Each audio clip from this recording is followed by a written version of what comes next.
Okay, in this video we're reviewing trigonometry. This is not an introduction to trigonometry video.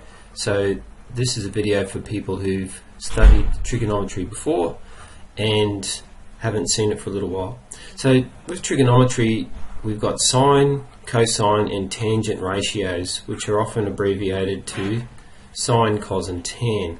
So you might see them as sine of an angle, sine, cos and tan. Trigonometry means loosely triangular measure.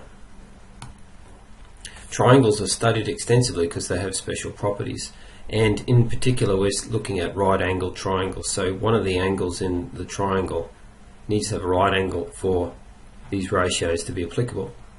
So here we've got two triangles, and we've got one with a 3, 4 and 5 unit side length each, and 6, 8 and 10, and basically we've got a given angle in the corner of each, and we can look at a comparison across. So across here we notice the final result for sine is 3/5. That's because the angle's the same, even though the side lengths are different. It's the ratio that's important. The ratio of the sides determines the angle, and that's one of the points of using trigonometry. Each of these is a comparison of different sides, and you might remember which ones they are. So sine is opposite over hypotenuse, and it's a comparison of the opposite side to the angle with the hypotenuse, which is the longest side. And adjacent over hypotenuse for cosine, and opposite over adjacent for tan. Okay, and they're the same if the ratio, the angles are the same if the ratios are the same for the corresponding sides. So just some things to remember from what you've studied previously. Firstly, of course, whether it's Pythagoras' theorem or trigonometry, we need to know what a hypotenuse is, and it's the longest side. It's in a right angle triangle. Don't go looking for it in a non-right angle triangle, and it's opposite the right angle. So here we go, there's the right angle and there's your hypotenuse. Notice that it's the longest side. The other sides, we look at reference to a given angle, so we always start at the angle, and then if it's next to, it's adjacent. If it's opposite the given angle, it's called the opposite, and of course the hypotenuse is reserved. So sine of an angle theta, in other words sin theta, is the length of the opposite side over the length of the hypotenuse. Cosine is the length of the adjacent over the length of the hypotenuse, and the tangent of an angle is the length of the opposite over the length of the adjacent. We abbreviate this in regular usage. Sine is opposite over hypotenuse, cosine or cos is adjacent over hypotenuse, and lastly tan theta is opposite over adjacent. SOHCAHTOA, or some old hippies can't always hide their old age, can help us remember these ratios. Okay, so sine opposite over hypotenuse and so on. Must remember those. To find an unknown length, and that's what we're going to do first up, of a right angle triangle, we choose the ratio. So this helps us select, the SOHCAHTOA helps us select which ratio, whether it's sine, cos or tan, and we're based on what we've given in the task. And for this sort of situation we're given an angle and a side, and we'll have to find one unknown side. That's how we solve it. Further in the video we're going to look at how to find, do a revision of how to find angles, but this is about how to find sides in the first part of this video. So here's an example. We need to find side x, and we're given an angle of 33 degrees and a side of 21 meters. So we need to determine, is it sine or cos or tan. And look at what we're given. We're given an angle, it's 33 degrees. We've got a side which is opposite, so we got the opposite, and that equals 21 meters. And we need to find that one,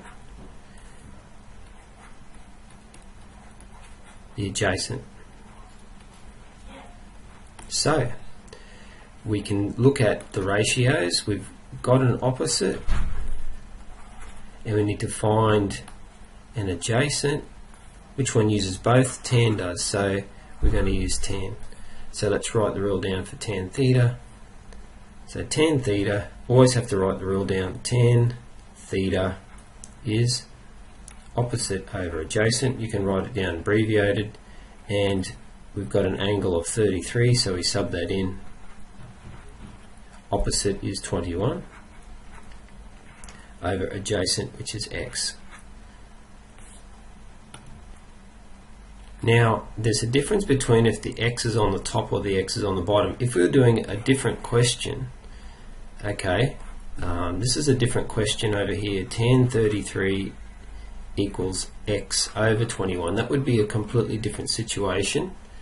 And to do that, we simply just multiply both sides by 21, because we have a divide by 21 here, and we need to use the inverse of that. So we would have 21 times tan 33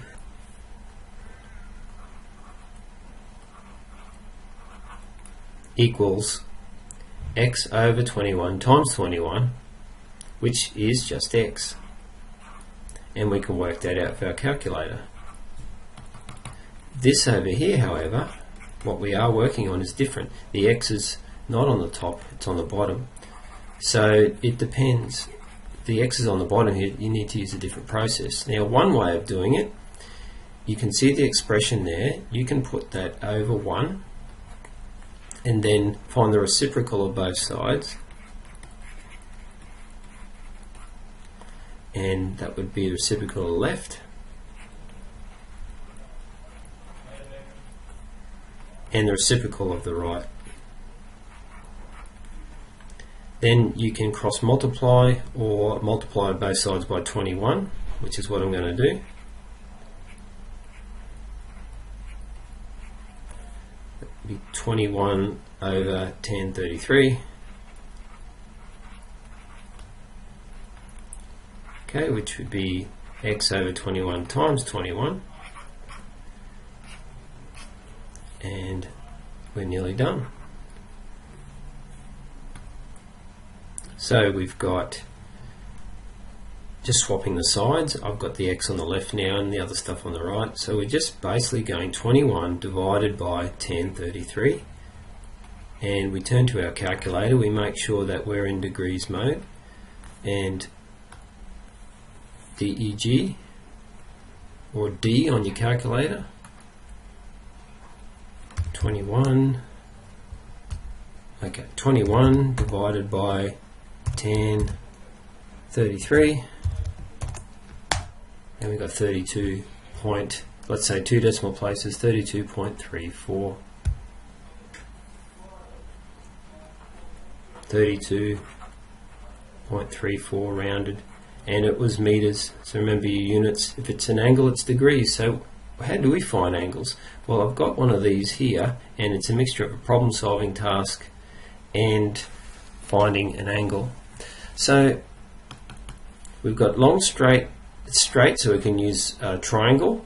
It's we've got ground level, it's a mine tunnel is sunk into the ground, its final depth is 120, and the end of the tunnel is 100 horizontally from the ground entrance. Find the angle the tunnel makes with the horizontal in degrees, 1 decimal place. Okay, so we need to draw a diagram,